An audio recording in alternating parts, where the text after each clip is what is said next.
Thanks for listening to Uncle Sam's Soccer Podcast, keeping you up to date with the latest in American soccer. And don't forget to subscribe.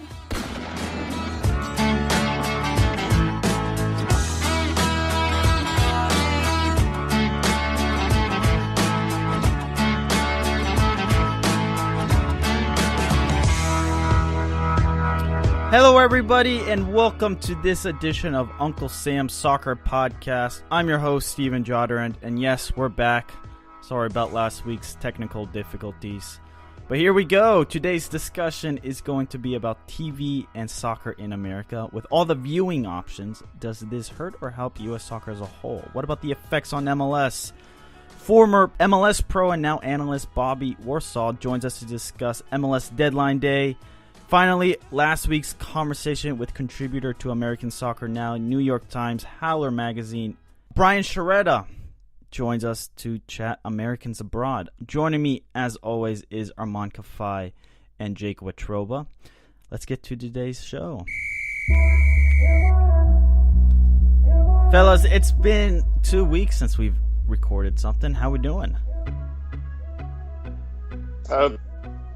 I'm doing good, boss. I got a Chromecast, and now I can watch all the soccer on my TV, so I feel like a new man. Yeah, well, we're gonna talk about that, Arman. We're gonna talk about that. I'm doing pretty good. I just had my fantasy football draft, feeling pretty good about the team I drafted. Jake, we have a rule on the show: do fantasy sports on your own time. Hey, yeah, Jake. Yeah, we don't care about your fantasy sports. I just took the quarterback of the soon-to-be Super Bowl champion Minnesota Vikings, Kirk Cousins. So. Oh well. You like that? No, I don't. Anyway, let's talk about soccer in America. And let me ask you guys, what did we watch this past weekend? How much soccer did we watch? Arman, you tweeted something about how you were all over the map regarding every league possible. What did you watch? Okay, so I watched. I woke up, watched some. I think it was QPR Sheffield United. Then I hopped around some Premier League games. Watched some Brighton, Watford. Then Wolves and Everton. Then I watched PSV and Utrecht play. Took a quick break, and then watched Columbus and Houston play for a little bit, and a little bit of some Minnesota LA Galaxy. So I think a little too much, but yeah, it is what it is. We are recording Sunday mid-afternoon, so I suspect some of us will watch the later MLS games. But Jake, what about you? I slept in to about 8:30, watched Chelsea versus Huddersfield, then also had QPR Sheffield United on in the background on my computer. Then from there, watched Everton Wolves and had Ajax against, I don't even know what the team they even played. That's how little the Eredivisie I really know. I don't even know who they played. Who did they play yesterday, Arman? I have no idea. I think it was like Hercules or something, right? They were wearing like a powdered blue shirt. Oh, I think it's like Heverend. I don't know. I don't know who it was, because it doesn't matter, because the Eredivisie has two teams that really matter, and that's about it. Well, I had that on in the background on my laptop, and then at that point, I was pretty soccered out at that point, and didn't watch really much soccer until I actually only watched the second half of Minnesota LA Galaxy last night, and that was about it. So it leads me to this question, and listeners, tweet us, because I'm genuinely interested. What's the one league y'all watch most? Arman, it's hard for you to answer because you are a writer, but take that bias out of it. As a fan, what do you enjoy watching most? Ooh, that's tough, because I do watch a lot of Premier League, but one of the leagues I genuinely enjoy watching is Liga MX. I really enjoy watching it, and especially it's on Unimos, Univision, like throughout the day, Saturday or Saturday night even. And before I had my Chromecast, I really couldn't just pull up my TV, and I kind of don't like watching soccer on my phone as much, so I would just pull up to Liga MX and have that most game on. But Liga MX is just a fun league because there's just so much stupid stuff that happens. I mean, it's entertaining. I would probably say Liga MX. Okay, so that's an answer I really didn't expect. Jake, what about you? Let's take Champions League off the table too, because that's more of a rare tournament, and that's a tournament in itself. It's not a league. week in and week out? Are you Premier League, Bundesliga? God, it's so tough to say because if you would have asked me this 2 years ago, it was definitely Premier League. But last year's Premier League with Man City basically running away with the league title in November, December, my interest in that waned quite a bit. That being said, if I had to pick one, I guess I'd prefer to watch the Premier League just because it's in the morning. You kind of get it out of the way. You have the rest of your day to do something. So that's what I'm going to go with. From sportsmediawatch.com, slight increase for the Premier League season. This is going back to last year. The Premier League season averaged 449,000 viewers across NBC Sports and digital platforms, up 2% from last year, but the second smallest average since 2013. Now, if you look at Championship Sunday, which is everybody's most popular day because all the teams go pretty much all at once, averaged 1.8 million viewers across 10 NBC networks, on par with last year. There was little at stake as Man City wrapped up the Premier League over a month ago, which is insane to think about how dominant they were last season. But, I mean, guys, with all what's going on, do you think the Premier League here in America is going to have an uptick? Do you think we're going to see more people watch the Premier League? It's still the Saturday morning product. The NBC package, I mean, those guys really know about soccer, and it's a joy to watch them post-game, pre-game, Sunday goal, whatever their goal show is. It's a great package. It's just well put. NBC has done a really good job with the Premier League. We all connotate the best league in the world being the Premier League, even though maybe statistically it's not the best league in the world. The only other league that I can maybe see, catching up in the recent, maybe in the future a little bit, would be I was gonna say Serie A, but I don't think that's a good one because you require a streaming service to go on it. Because I think Serie A has a lot of storylines now, especially Ronaldo coming into Juventus. It's also one game per week on ESPN, the rest on ESPN Plus. But what about you, Jake? I mean, you 2 years ago were all over the Premier League. Now you seem to have waned a little bit. If it is more competitive this season, obviously I think Liverpool could challenge City here. Do you think American viewers are going to watch more or just have more of an eye towards it if it's more competitive? Yeah, I mean, there's a couple of factors here at play. As Americans, I think the general sports watching public that in America wants to see the best league with the best players in the world. And like Arman said, statistically it might not be the best league in the world, but in terms of storylines, competitiveness, it is. The other thing at play too with the Premier League that a league like MLS or Liga MX has is it starts in the early morning. It's so convenient to wake up and just watch soccer, and then you have the rest of your Saturday or Sunday to go out and do whatever you want to do. And I think it'll always stay that way unless MLS gives fans a reason to care less about foreign leagues.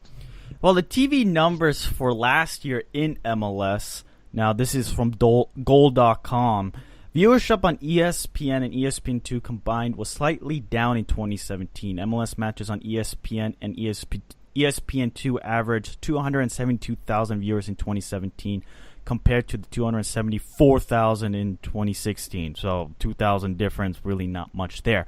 Fox and Fox Sports 1 combined for an average 5% increase in viewership in 2017. Let me ask you guys, before I go to Univision, who puts a better product regarding MLS, ESPN or Fox? I would go Fox. Even after the debacle of the World Cup, I agree, Arman. It's Fox. I would go with Fox, especially with the way they treat MLS Cup. I think that's one of the factors I have to throw in there. Even though maybe their pregame show before the matches looks like it's just kind of rushed, they just go straight to the lineups, all that stuff. No analysis. I would have to argue the way that when you watch a Fox broadcast, I just feel like it's important. I don't feel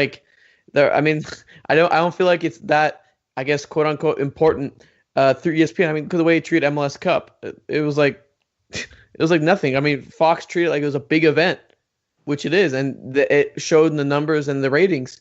ESPN didn't, and we saw it go down. The ratings go down.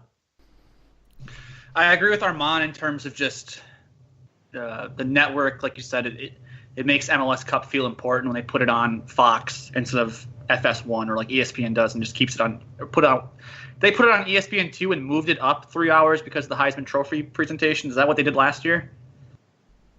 Well, they didn't put it on ESPN2, but yeah, they put it on ESPN, because of the Heisman Trophy. Yeah, I wasn't sure. I wasn't sure. I know it took a backseat to the Heisman Trophy presentation, but I wasn't sure if it took if they just put it in like the trunk, I guess, if you will, and put it on ESPN2 or something like that.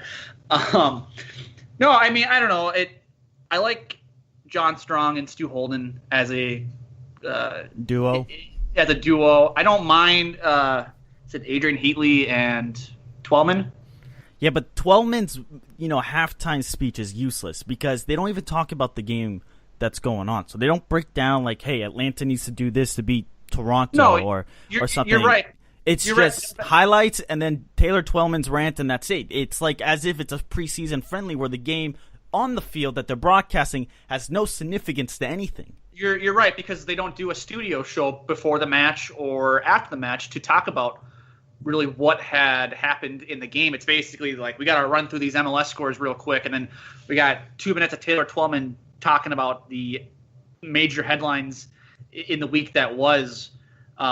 I guess I don't know. I prefer Twellman actually more to Stu Holden. I'm sure that's probably an unpopular opinion. I actually don't. I think a lot of MLS fans hate Taylor Twellman for some stupid reason. I just feel like he's a little bit more passionate about the game than Stu Holden does. I don't know. But I guess in terms of overall quality, I would lean Fox. This is a really interesting statistic here. Now, I'm reading again from Sports Media Watch. The FIFA World Cup has resulted in some of the highest MLS ratings in a decade. Airing immediately after FIFA World Cup coverage, last Saturday's Portland Timbers Sounders Major League Soccer match had a .8 rating and a 1.16 million viewers on Fox, making the third largest MLS regular season audience in 2008. But guys, the World Cup has had a good effect on MLS. That's what we expect, though, right? Like, that's why it was so, I guess, devastating for the U.S. to miss the World Cup, because you always have, these, I guess, not usual soccer watchers just coming in and watching soccer, and all of a sudden they kind of pick up an interest, and it might lead to, hey, like, maybe I want to watch the Premier League, or hey, what's my local MLS or whatever soccer team around here? I want to go watch a game. I want to go see them on TV. I would say that there has to be a positive correlation, right? Do we expect anything different? Well, to be honest, go, Jake. I kind of thought there wouldn't be really any positive effect to it. I mean, any of the players that featured from MLS that were in the World Cup, most of them were out of the tournament by the round of 16. With the, Roman Torres with Panama. They were out pretty quick. You had Mexico. They're out in their first game. Yeah. I don't know who else Wasn't there a couple Egyptian players from MLS that were featured in the national team? Yeah, but I think, again, and Jake, you make a good point. Nobody expected MLS to have any effect because the players that were playing in the World Cup, although they were MLS-based, I think it was 19 that got sent over, they were playing for squads that didn't have much relevance, and the Mexican players were already big names to begin with, but how much of a draw do they have on TV? It's more about the attendance that gets affected with these big names. Look at 32,000 show up for New England LA Galaxy in Foxborough when they're averaging close to 17, 18 week in, week out, when, Ibra, I don't even think Ibra played that particular game a couple of weeks ago, but, people will show up for games. I don't know if it correlates much on TV, but the World Cup having an effect for MLS is a positive. Now, there's a lot of TV changes coming up, and one particular interesting change is the Champions League. Now, Jake, tell us the changes that are coming. The Champions League this year will be moving to TNT and Turner Sports, which, the last, it seems like it's been on Fox for the last 10, 15 years or so, right? TNT will show 46 Champions League matches, including the UEFA Super Cup. The rest of the Champions League and Europa League matches will be streamed on Bleacher Report Live. For reference, TNT is in 90 million homes versus FS1, which is in 84 million homes across the country. Do you guys think this is a big deal for Champions League and European football? Massive. But go on and explain the paywall issue and then what happens with Univision and their decision. Sure. So if you wanted to see the rest of the Champions League matches, you'll need to subscribe to Bleacher Report Live. Now, they have a couple different options for Bleacher Report Live. If you're only interested in watching one team play in the Champions League, you can pay $2.99 per match. The most you would pay by subscribing to this option would be $39 for the year if your team were to make the final. For additional Champions League matches and other sports and leagues that Bleacher Report Live will have, you pay either $9.99 a month or $79.99 a year. Some of the other soccer leagues or tournaments featured on Bleacher Report Live is the Scottish Premiership, the Belgium Jupiler League, the Polish Cup, and the Swiss Cup. But Univision is going to be interesting because they're going to air twice as many Champions League games on TV than TNT. Now, games will be played in mid-afternoon. How many of us actually play the games with sound on? I think if you're at work, you're not going to have the sound on. If you're in classes, you'll have your computer screen on. You're going to try to pay attention to a lecture, but it's on mute. You're paying attention to the game. Univision's going to have an uptick in the amount of people who will watch it because then people are not going to want to pay to watch the Champions League because I think people want to watch the most entertaining game in the Champions League. I don't think the draw of Messi with Barcelona playing a team from Turkey is any more interesting. In fact, the TV numbers bear that out. Now, I think this is a little bit of a skewed number, but FS2 beats FS1 in UEFA quarterfinals. This is last season. Wednesday's first leg of Liverpool-Manchester City UEFA Champions League quarterfinal had 228,000 viewers on Fox Sports 2, topping competing Barcelona-Roma match with 208K. People here want to watch the more entertaining game. Yes, you have two English clubs, and English clubs dominate American soccer when it comes to viewing compared to other European leagues. But I wonder if TNT is going to have an issue because to me, if you had said Barcelona versus Roma, this is the game on FS1 or this is the game on TNT, I'm not going to watch it because the outcome is pretty much guaranteed that Barcelona would beat Roma. Well, didn't Fox last year wasn't it Barcelona playing? I can't remember what it was, but there was two matches going on at the same time, and it was Barcelona was playing somebody, and they had already clinched out of the group, and the two other teams hadn't clinched, and they opted to show Barcelona versus the eliminated team on FS1, and then through the other game that had that basically determined the second team out of the group on FS2, which I thought was ridiculous. I didn't think that the draw of Messi was that much more significant in a meaningless game over a game that was basically deciding who came out of that group. Arman, with all the viewing, now that Champions League changes, what do you think the American viewer is going to do, and how is this going to affect MLS? Are people going to go to more of the games? Are people going to be tuned in? Or something Jake and I have discussed off the mic, the term soccered out. By the time you get to Saturday afternoon, you're not going to have time to watch MLS, or you're just not going to make time because you kind of have other things going on. And Premier League versus MLS, I'm probably going to tilt, the big game of the Premier League that's on NBC if I'm going to make time to watch soccer. Right. And I decided to do some research on whether this soccered out thing is true or not, and looked at games that are not necessarily MLS, because I think MLS is an inferior product and not that many people are going to watch it because they're not interested. But I think an interesting case study is Liga MX. You look at Liga MX, you had a game on April 21st. It's Necaxa versus Tigres. The game started at 9:01 Central Time, and it had, let me look at the numbers exactly, 609,000 viewers. and that was the highest viewed match of the day outside of the FA Cup. I think it was semifinal between Man United and Spurs, and that had 804,000. I don't think being soccered out's a thing. I think it's more of MLS just not having that interest. I can go on and on throughout the list. Monterrey and Pumas started at 705, had 920K on the 7th. The only other game that drew higher was the Manchester derby between obviously City and United. I don't think it'll affect MLS as much. MLS just has to do a better job of increasing the quality of the league and making entertaining soccer and just make them more interesting. Sometimes I'll watch a broadcast and and if I wasn't interested in MLS, I wouldn't watch it. They're not doing a good job at marketing and marketing their product. And sure, their product improves, but you can't have Atlanta United playing on every single game on every single week, because if you did, those ratings would probably go up.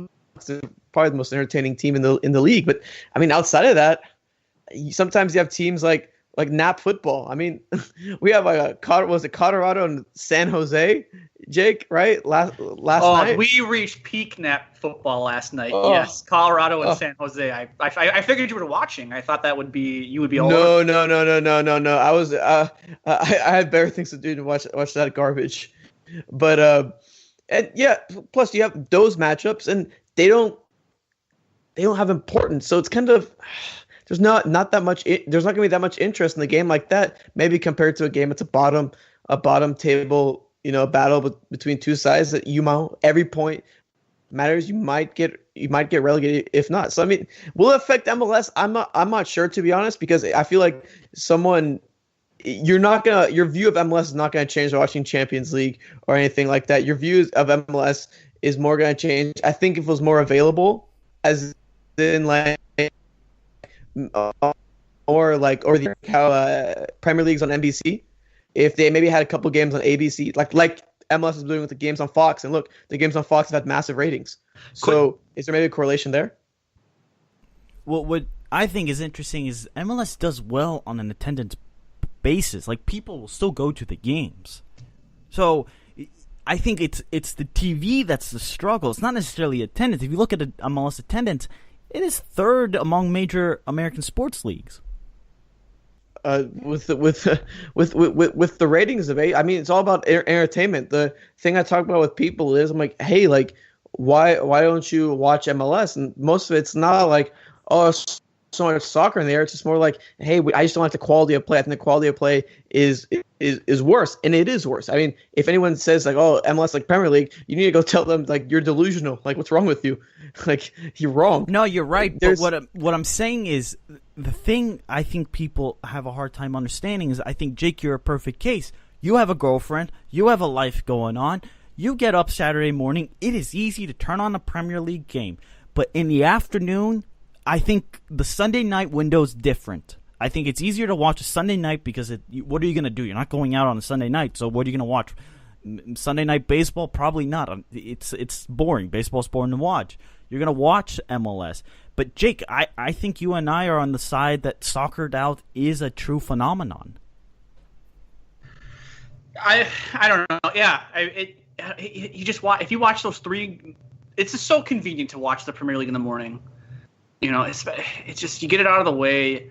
I don't know. I just don't care unless it's Minnesota United on a Saturday night. I don't care to watch some out of market MLS game. I don't care to watch New England Revolution versus Montreal Impact or whatever on a Saturday night. Why? Why should I watch it? It's not top tier foot. I mean, it's top tier in this country, but it's not one of the better leagues in the world. Quality of play is down. It just, to me, it doesn't make any sense to watch any MLS game that's not within your market or isn't your favorite team. You make a good point, and Arman, you do also make a good point. I think that there's a combination of the two.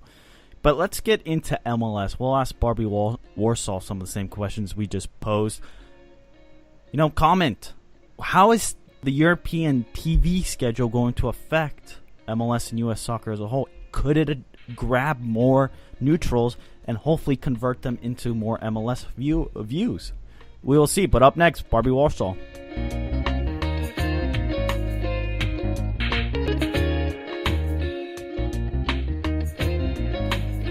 All right, we are honored to have our next guest, former MLS pro.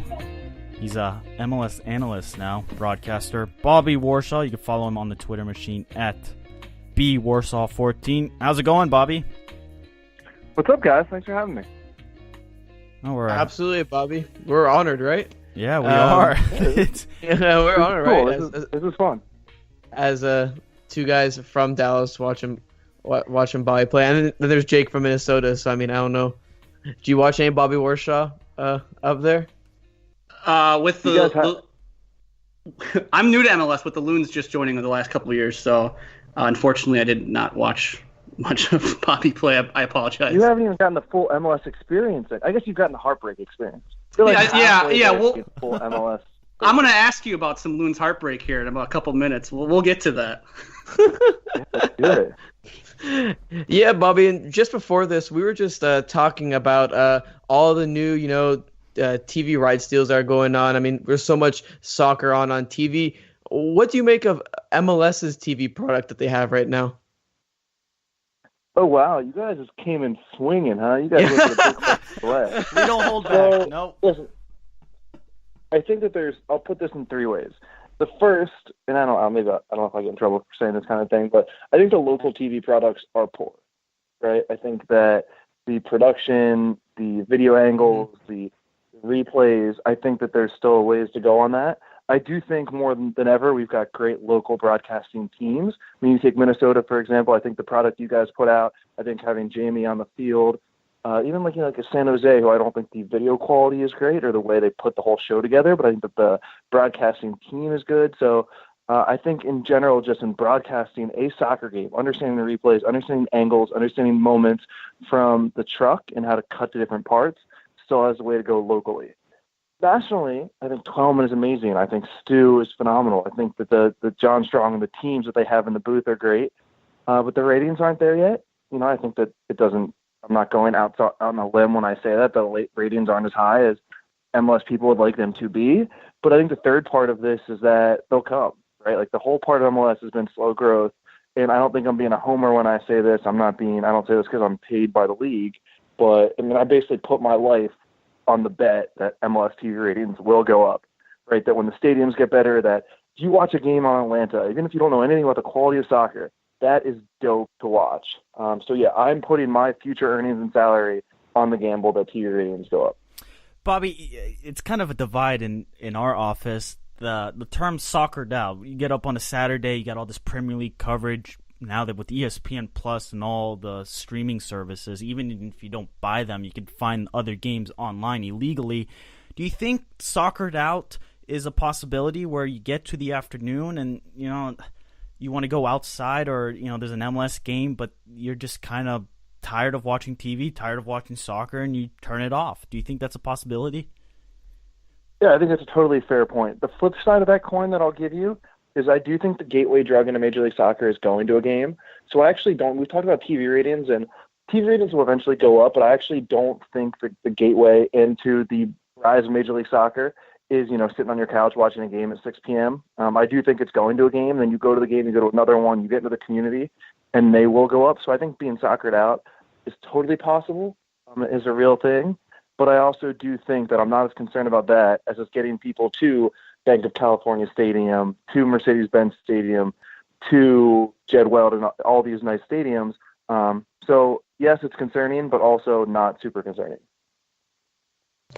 Bobby, Can I share an anecdote about this? I don't know if it happens to you guys, but I have like a yearly tradition of having like a wonderful summer romance going, and the girl I'm dating generally knows that like my Saturday nights and sometimes my Sunday nights are booked, right? Like whether I was playing in a game and had a Saturday night game, or I had the last year I've had to work in the studio, and then there's a point like mid-August when Premier League and Bundesliga comes back, and she's like, wait, it's 8 a.m. on Saturday too, and it's Sunday morning, and like there's like a precipitous drop in my love life in that moment. So, like I can see the love drain out of her eyes.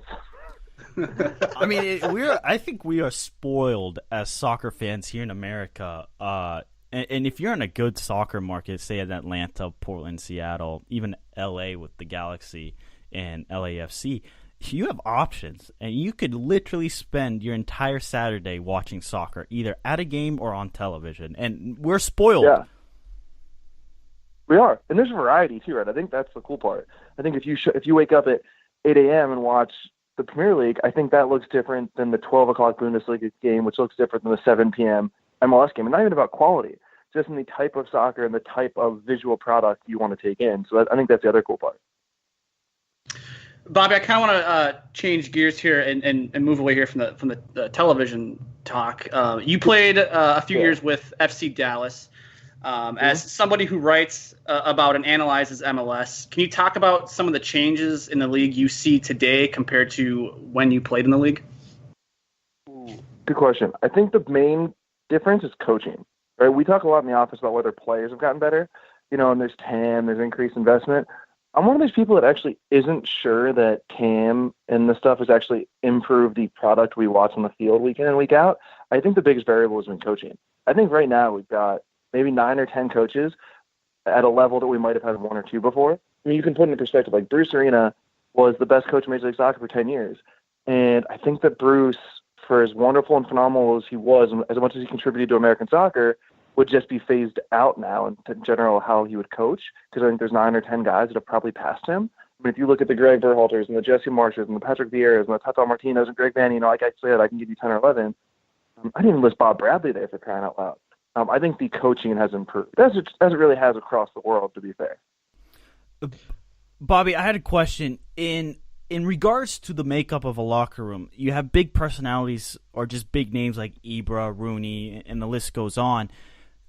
Is it harder to incorporate a big star like in Ibra, or is it easier or harder to incorporate a young DP like you see with a Barco or even a Rossi at LAFC? Oh, I love that question too. I would say that it's equally, they're both very challenging. I think it's probably harder. So this is how I'll answer this question. I think it's harder to get the big star inserted into the team and mold a team with that big star. I think it's harder to get the young DP to play at a high level, if that makes sense. Because I think people don't appreciate when they see these signings, whether it's in MLS or into the Premier League, that when you're 19 or 20 years old, and if you change teams, more or less change countries, more or less change continents, more or less change languages, it's really hard. And the idea that a player we see at 19 playing in South America or playing in France will translate to America or England or Germany, it's just insane to think that when the human part changes so much that the player part will change or won't change. So I think for young players, the challenge is just getting them to play the same level that you scouted them as. And for the big DPs, it's to get them inserted when this person, it's like we've all experienced, right? You walk into a party, and whether it's like, the cool kid in high school or the frat guy, whatever it is in that situation, there's people that suck air out of a room. There's people that are just draw a little more attention, and it's no different in a locker room. Right. And I actually spoke to Fernando Clavijo kind of about this. I know Oscar and Fernando have both mentioned that they really like Dominic Badgie because he was adapted to the league. They had experience in the league, and they would prefer, if they had all things equal, if a player was coming in from an international league or in MLS, that they would prefer the one MLS because he's used to the league. What's your opinion on that? My opinion is that I have a special place in my heart for Fernando and Oscar, but my impression that's a comical statement for them to make. I mean, dude, these are the guys that pioneered bringing players. They've brought in probably more international players than anybody else in Major League Soccer over the last 10 years. So I think they're they're spot on. And if I ran a team, I wouldn't put my livelihood on some 19-year-old transitioning from South America to America. And I would prefer the known commodity. But I mean, it's audacious for them to be the ones to make that comment. Bobby, let's talk a little deadline day in the summer transfer window. We saw 2 massive trades on deadline day with Christian Nemeth going to SKC and Christian Ramirez going to LAFC. Which player will have a bigger impact on their new clubs? Ooh, man, you guys have the best series of questions. It's gotta be, in terms of big impact on the club, I would say it would be Nemeth. I mean, Ramirez I rate highly, but I just don't know how much marginal difference he could have at LAFC. Perhaps largely because LAFC doesn't have as much room for a marginal difference. I mean, if you look at that team, know what you're going to get. You know, if on their best day, they are maybe the best team in the West, if not Major League Soccer. SKC has been so up and down, and you know they're good, but you feel like if they had gotten this guy that could score goals regularly or just literally finish the chances that they've had, then yeah, that could be a team that could seriously push to win the West, if not MLS Cup. So I would say name it just because there is more room for that marginal gain in what SKC was looking for. Bobby, Arman has told us on the show, and even just through text messages, he thinks Atlanta United's a little bit overrated just because of the performances on the field, and they seem to be a team that likes to play in front. Do you suspect them to tighten up here as we get in the later part and into the playoffs? Well, will you explain? Will you share what you say in your group chats? Can you give your side of this first? Yeah, for sure. Yeah, for sure. So the thing with Atlanta is I love watching them play. I mean, I think we all do. It's really entertaining soccer. But I think part of the issue is they get a lot of teams come into Mercedes-Benz and they bunker down, and they just, for some reason, at times they just can't seem to break it, and they just get really frustrated and kind of, I guess, lash out. And I think especially in the playoffs, I mean, teams are going to play like that, especially with their seasons on the line. So I think going into it, I think they have to kind of, like they can't really expect, the beautiful game to be played by everyone. The teams that are going to come into the Benz are going to play defensive, and they seem to be getting really frustrated by it. I know Tata's talked about it. I mean, they've all talked about, how they hate playing against teams that bunker, but that's what's going to happen in the MLS Cup playoffs. Yeah. I mean, I think that's going to be a problem, especially, if they're going to continually getting, frustrated. They kind of have to live with it. They can't just complain about it all the time. And if they're going to struggle against it, then that's a big issue. Yeah, I think that's a spot-on analysis. Especially if you look at their record, too. If you look at the games they've dropped points in, whether it's New England and Red Bulls, who maybe don't sit deep, but they're primarily defense-focused teams who would rather you have the ball. If you look at them against, who else was it, Portland, Dallas, I mean, the games they've lost have been almost, again, entirely against teams who do what you say and want the other team to have the rock. So, yeah, I think it's definitely a concern that Atlanta needs to take. At some point, listen, I think Joseph Martinez is phenomenal. But at the same time, I truly believe that regression to the mean is a thing in life.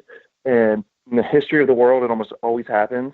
And sometimes it doesn't happen, but you should always bet that it's going to happen.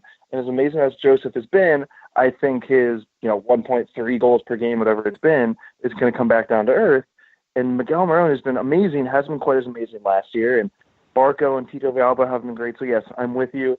I think that Atlanta is much more fragile than anybody down in Georgia wants to admit.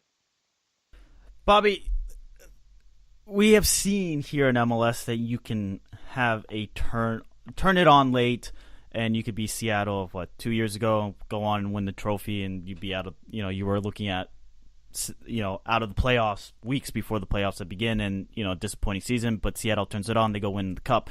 Last two champs, Toronto and Seattle, are outside looking in. Can both teams get hot, and we could see, part 3 of Seattle-Toronto in MLS Cup? Oh, God, I hope not. Man, I can't spend another mid-December in Toronto for MLS Cup. Yeah, I think the answer is they absolutely can, right? And I think it was probably our fault. We have to say a lot. We have a lot of airtime to cover. I think we have to say things. I think we asked the question early and often whether Seattle and Toronto were cooked. And it was a stupid question to ask because we've seen over and over. Look at RSL last year, who was by most accounts a mediocre team before and after, but they put up a ton of points in that second half of the year. And if they could do it, then Seattle and Toronto certainly could. So they absolutely can. Would I bet on them doing it? I think it's more likely Seattle does it than Toronto, largely because, listen, I think that most of why Toronto is deep in the dumps right now was injuries. Right? If you play Jordan Hamilton and Jay Chapman instead of Victor Vasquez and Josie Altidore, you're going to be a different team. Now that they have Josie and Vasquez back, they're much better. But I truly think this idea of the hangover is real, and they're going to have to dig friggin' deep in these last 10 games to scrap out 3 points instead of 1 or 1 instead of 0, and I'm just not sure they have it. I mean, you look at the body language, despite how much better they've been, that Atlanta game, right? Like, they took swings, Atlanta took swings, and yes, Toronto got the late goal, but I thought it was a fortunate against the run of play goal, and that Toronto just looked done. So yes, I think they absolutely can do it. I might even put a small wager that they will, but I'm not. I actually would say Seattle is more likely than Toronto. That was Bobby, a wishy-washy answer because I'm scared to give it. I'm scared to bet against either of them. So I'm about to give you a question on the spot. Look, I know there's plenty of games left in the season, but I had to do it. Who is your MLS Cup favorite right now? Oh, okay, not as good a question. Yeah. So, all right, I'll preface this by saying, like, I hate predictions, and I think one part of being like a professional broadcaster and analyst is also just acknowledging how little we know and how little we guess. So I'm putting that out there. That really, I have no idea, and I'm doing this just for entertainment's sake. I think the favorite right now has to be NYCFC or Red Bulls. Like I said, I think you guys are spot on about the problems with Atlanta. Red Bulls are 6-1-0, 6 wins, 1 loss, 0 ties against the other 6 teams in Major League Soccer. And I think one of the really interesting questions philosophically about just soccer in general is if you are good with the ball and you're good without the ball, which is the trump card, right? Like, is there always an attacking sharpness that will beat a defensive-minded team, or if you're really good defensively, there is no attack that can break it down? And that's what the Red Bulls are trying to figure out right now. Right, if you have the least passes completed, the lowest pass completion percentage, but you are just incredibly good at pressing and second balls and swarming, and so far the answer is yes, that works. Like I said, 6-1 against the other top teams, and there's a big enough sample size to say, okay, that means something. With that said, I do think that NYCFC has the highest ceiling, and what Dome Trent has done, trying to mix things up, has made it high risk, high reward. But if they are sharp, they win. So I'll say the 2 New York teams are the 2 favorites. That's interesting. I just wanted to bring in that the remaining schedule for Toronto and Seattle, one faces a pretty light schedule regarding teams in the playoffs. Yeah. Meanwhile, Toronto has a gauntlet just through the end of the season, and it'll be interesting. Yeah. But Bobby, I know you got to get going here, so just tell the listeners where they can follow you on Twitter if they haven't already followed you, and anything else you want to plug. Yeah, appreciate that. Warshaw 14. Here I'm at the MLS headquarters right now. We do Match Day Central. Every weekend we do it Saturday and Sunday where you're watching the games and we break down goals, we break down film, we do an instant analysis after most games and end of the night. So if you're watching MLS and you're like, hey, I want someone to watch this, I want to digest what I took in. And then the book I put out last year, When the Dream Became Reality, on Amazon, whenthedreambecame.reality.com. Appreciate the chance to plug, guys. It's like weird plugging things at this stage in life, but appreciate that. Absolutely, Bobby. Hope to have you on when the playoffs come on. Would love to have you back to chat some MLS playoffs. Sounds great. Looking forward to it. All right, big shout out to Bobby Warshaw. Love to have him on. Man, was he energetic. God. Fun guy, absolutely. For you, Atlanta United, I mean, everybody has them written to be a team, that could be a generational team for MLS. Almost like, Toronto FC from last year. Just be a historically good team. But could they be one of those, 2007 Pats where they're really good in the regular season, but they fall short in the playoffs or ultimately lose MLS Cup or something like that to make their regular season, Jose Martinez's historic goal-scoring streak just be kind of rather just a statistic and a blip on the radar? I mean, they do have the quality to win MLS Cup. I think they almost have the quality to win the CCL. The question for me is, can you, in the style of the MLS Cup playoffs, which is basically 2 games, a team has the time to prepare on the road, and you're probably going to get a team that's going to sit back and hit you on the counter. Atlanta United plays so offensive that those fullbacks are sometimes so exposed that, I mean, we saw it. I don't know if y'all remember, but in the Columbus-Atlanta game in the playoffs, I think we saw it where Atlanta was just getting hit on the counter left and right. And Tata and I think another player, I forgot who, I think specifically mentioned Columbus, a team that they can't break down. And I have to agree with Bobby on this one in terms of, I think NYC or the Red Bulls, I think, should be the true favorite, even though people are all hopping on this Atlanta bet. They got to change the way they play. There's something is too offensive, and in the playoffs, it's not going to work. They're a front-running team, and I think they're going to be one of the all-time historic teams in regular season. But we'll see. If they don't win MLS Cup, it's kind of a disappointment, particularly after what they did last year. Jake, any follow-up on what Bobby said? His take on leagues like the Premier League or the Bundesliga are kind of the gateway drug. I don't know. He was. It was. He said gateway drug was going to the games. MLS game. That was the game. That actually. Yes. Thank you for correcting me. Yes. I recently brought a friend to a Minnesota United game a couple weeks ago, and it was like the second time he'd ever. It was the first time he'd been to a game since they joined MLS, and since then he's texting me like once or a couple times a week talking about Minnesota United, where they are in the standings. He texted me a few times last night during the LA Galaxy game about how big of a flopper Zlatan was, and Bobby is right. It is like the gateway drug. It's a very fair point. Up next is our conversation with Brian Sciaretta from last week. We recorded this segment before our technical difficulty, so we saved it.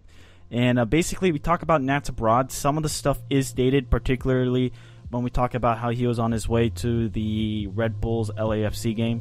So take that in consideration. It's a week old, but some great context, some great depth into the Americans that you should be paying attention to in Europe. Joining us right now is Brian Sciaretta. Hope I pronounced that right. You can follow him on the Twitter machine at Brian Sciaretta. We're going to talk some Nats abroad. Brian, how's it going? Doing great, guys. Hope all's well with you on Sunday. Oh, it is, Brian. I know you're getting ready to go to the Red Bull LAFC game, which should be a much better game than the game I watched between FC Dallas and San Jose last night. And speaking of FC Dallas, we all know about Chris Richards, the man who's at loan at Bayern Munich. And I know this the CEO of Bayern Munich actually mentioned his name in terms of if they lose Jerome Boateng, that he's one of the youngsters that they have. Is there a growing sense that Richards might be permanently staying at Bayern at the end of his loan? Well, the ball is in Bayern's court. I was able to report this week that there is an option to buy on the loan. So, there's no negotiations needed.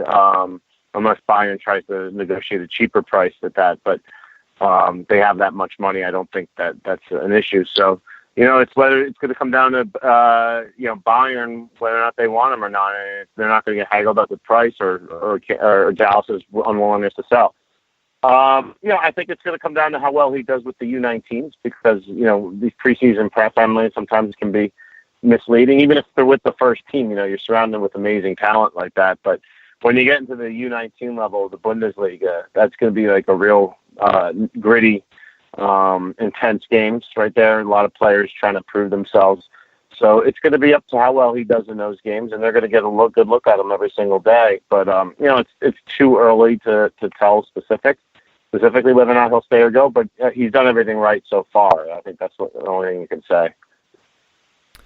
Brian, we're closing in on the 1-year anniversary of the failure of the U.S. men's national team to qualify for the World Cup, but I feel it's a real tipping point in the conversation for covering young Americans, either domestically or even going overseas. Do you feel that perception has changed too, as there is a lot more of a focus on what the young kids are doing in the third tier of league or country X? I mean, you can't. It's when I started covering Americans abroad and covering the youth levels. It's you think it's easy because you get a lot of access to these players, and and they do well with like these youth teams. But it's actually very hard because you have to provide some kind of context with it in terms of like what does scoring a goal in like the Premier the U23 Premier League mean, or what does a good performance Bundesliga mean, and and there's all other kinds of factors that have to do talk about aside from performance, because I've seen players go in there and loads of goals for reserve teams of good teams and never get anywhere with their career. You have to pay attention to like contracts and what are they saying, and you kind of have to look at a lot of data and get whether the club sees young players or whether or not they're there just for organizational fodder. They're just there just to make up numbers, because not everyone, for a youth team at a Bundesliga team is a prospect. They're varying degrees of that. So it's hard. And, but, at the same point, start seeing like a lot of hype over players based on what they're doing at these really youth or young levels in Europe. You kind of have to learn the context as it goes along with it. If I'm making any sense, I'm just saying that with experience covering this kind of stuff, and only now are people starting to learn the lessons like you learned like a long time ago when you really get into this. But yeah, I think that they're doing well. I think we're starting to see some, very positive things and statements, and positive progress with these young Americans moving overseas. And it is good to pay attention for them, and they're good to pay attention domestically because there's some really good players here domestically and abroad. But just have to differentiate like who's good and who's not. But I definitely see, more prospects that I think are going to be doing well over the coming years than not. Like for example, Nick Todegui at Schalke is one that I think, is closer to the first team, far more so than Haji Wright, even though he scored a lot of goals for Schalke's U19 team last year. So, you start to look at these kind of things like that. And you think that there's and you also have to get a sense by talking to people too, like Tab Ramos or scouts or people who are on the ground in Germany looking at these guys. So yeah, I think there's going to be a learning curve in terms of an adjustment about what we expect for these guys, and as we learn to evaluate prospects in this country. Brian, one of the players we've seen emerge since the U.S. failed to qualify for the 2018 World Cup is Tim Weah. Now, he's had a very solid preseason with PSG. Can you talk about what is in his future with the club, whether it's going out on loan, or could he see some playing time with PSG as they move forward into their season? Yeah, I mean, some people are talking about, I thought about this over the year, and I was thinking a loan might be necessary, but I'm not necessarily sure he needs a loan. I've changed my position on that this year. Because I think PSG is going to have a heavy squad rotation throughout the year. Because France, there's a lot of cup games, more so than Germany, and PSG also tends to play with the title. League games, not as important, throughout the season. It's not like there's going to be a tight race. It tends to be pretty lopsided. And I think that'll be more of the same this year.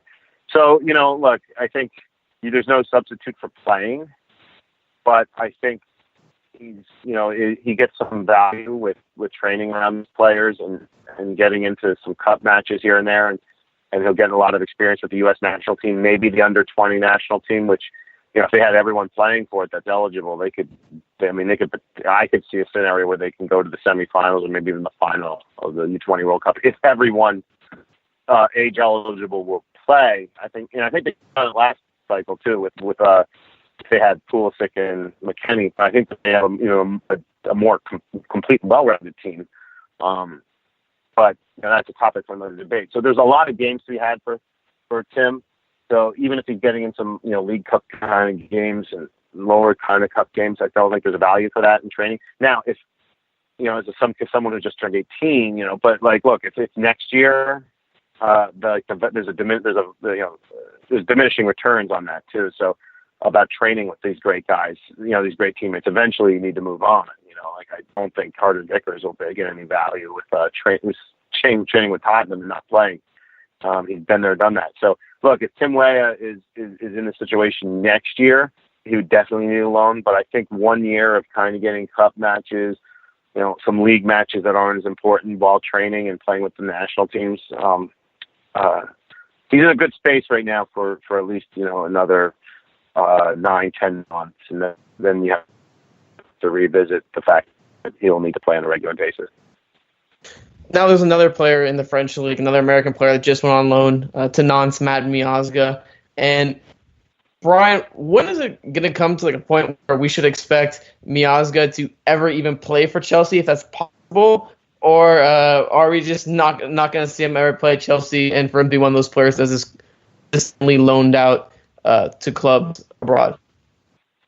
Well, no, I think, there is going to come to be a tipping point where one of these loans is going to be This is the first loan I'm able to say, he's on.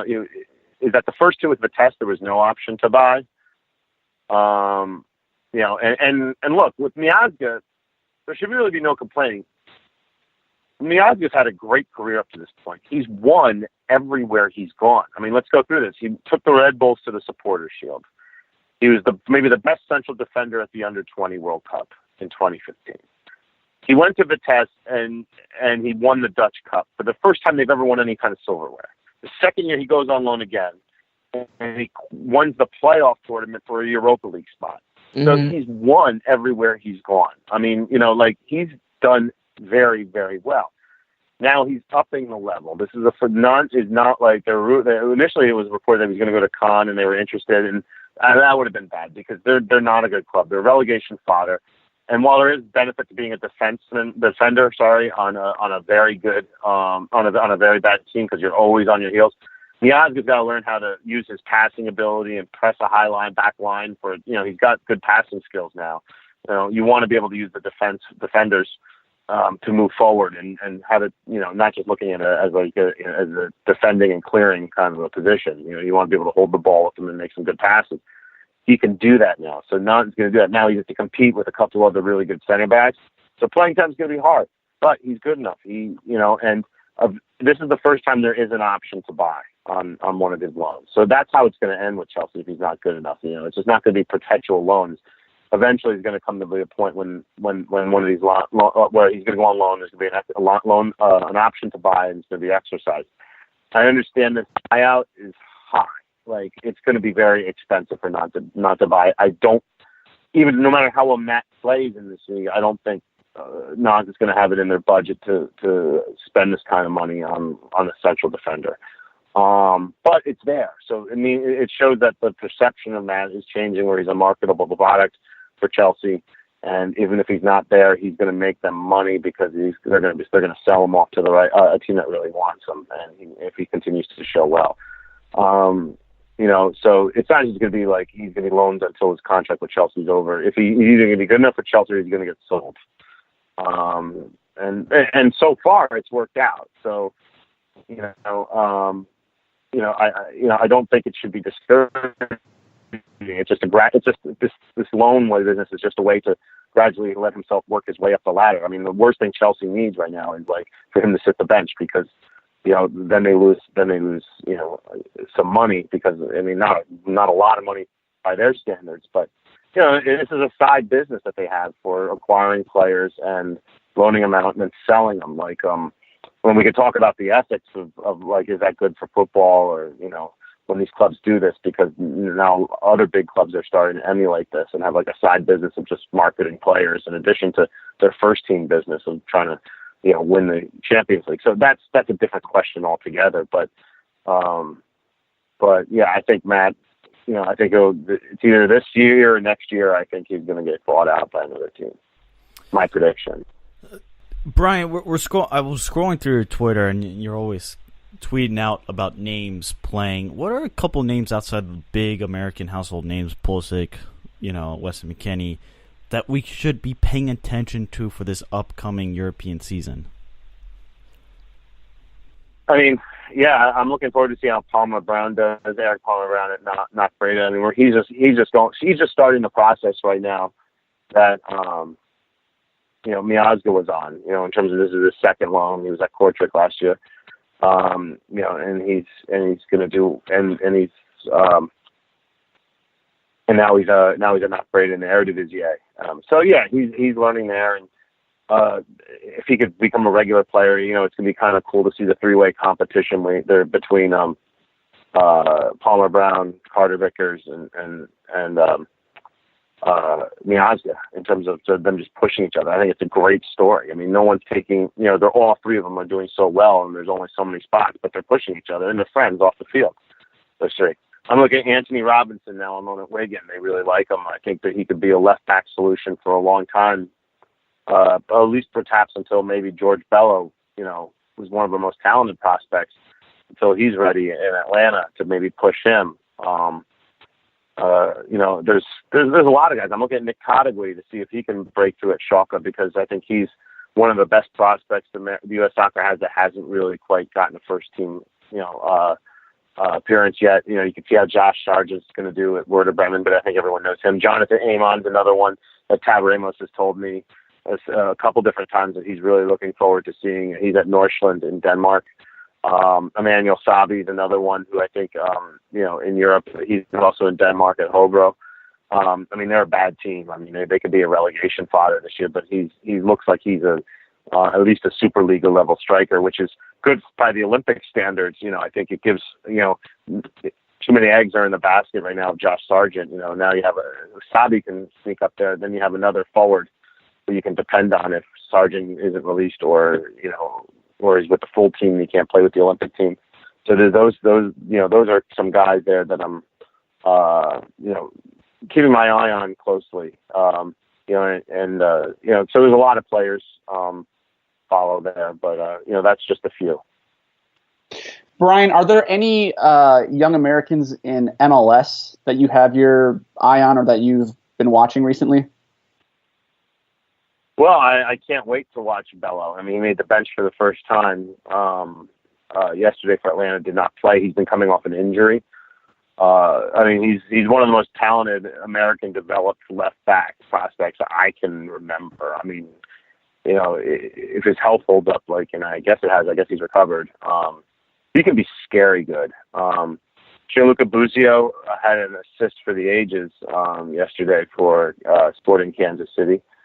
I think he looks really good. Reggie Cannon's a right back for Dallas. He plays a lot, but I think he's really interesting because if the U.S. decides to put all their eggs in the basket of the Olympic team, which I hope that they do in 2020.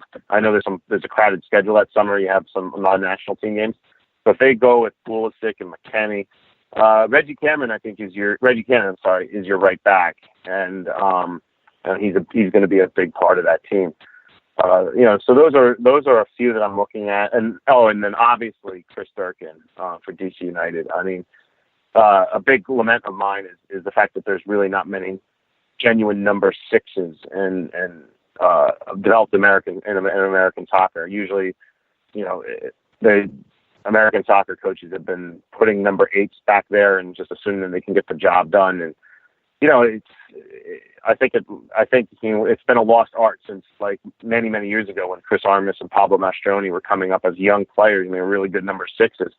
Mastroni had that great World Cup in 2002. And then since then, it's been kind of filling that position. It's a lost art. It used to be a strength for the U.S. soccer. But to have a real genuine number 6 in Chris Durkin is exciting because, I think he can kind of hold the midfield together, and particularly also with that Olympic team. It allows McKennie and Adams to play the number 8, which is what both those guys are designed to do, and not have them play out of position at the 6. So, those are some, in terms of position awareness, in terms of positions, it's kind of interesting to see. You do need more forward prospects in MLS to come through, but it's really good to see that some of the best prospects right now are left backs, number 6s, number 8s, and Buzio, who can play a winger, hybrid attacker. These are positions the U.S. hasn't really developed much domestically. So it's good to see. Absolutely. Now, Brian, completely off topic, but you were in New Jersey for the NPSL soccer final between the FC Motown Celtics and Miami FC. How was that?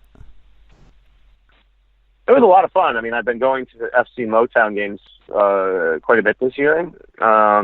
It's very close to me. The team was founded by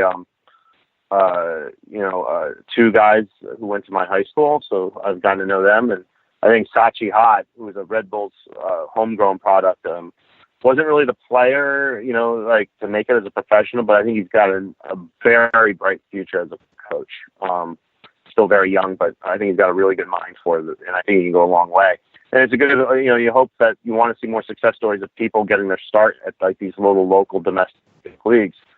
Dilly Duca was great to watch. There's a guy who, when he was in MLS and with the US U20s and 23s, it was one great game, maybe 2 bad games, but the talent was always ridiculously high with him. And, he's just trying to get it back together, but he was, he could put on a show. So it was a good mix of some young players trying to get it going for Motown, and and obviously Miami was very they were playing in light of the NASL's suspended season, and so they were a lot more professional than Morristown. Morristown kind of represented the local feel, the local real true local soccer that you can get around the world, and I really liked seeing it. It was very healthy. It was a big crowd, and it made me feel really good that it came from the city I was born in. Brian, thank you so much for your time today. Please tell our listeners where we can find your work and where we can find you on Twitter and other social media platforms.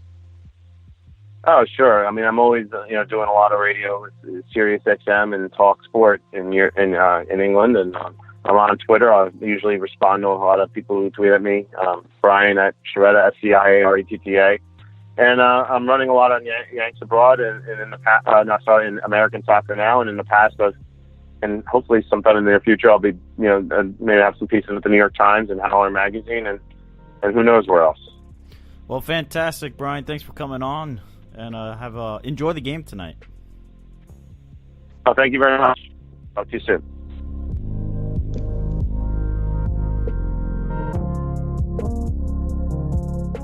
Thank you to Brian Sciaretta. Lovely interview. Great insight into Nats abroad over in Europe. Quick question for you guys here before we wrap the show up. Who is the young American you are going to be paying attention to this season? I genuinely think Keenan Parks is a name you should pay attention to, because there's the weird, I guess, tweet that was floated out there that he's rumored with Aston Villa, but that's only if they get promoted. Just a side note on Keaton, because I've been reading a lot of reports and stuff like that. He's in a tough spot right now because he's not cracking playing time. I don't think he didn't play that much in the ICC, and he's too good for the second division. So what's gonna happen? Is he gonna go on loan? Like I don't know. I always thought Keaton was more of an offensive player, and apparently he's not progressing as much on the defensive end. So we'll see how that goes. My player to watch, I'd say, is Anthony Robinson. He's on loan at Wigan. He just signed a new deal with Everton. He looked great in the friendlies the U.S. played.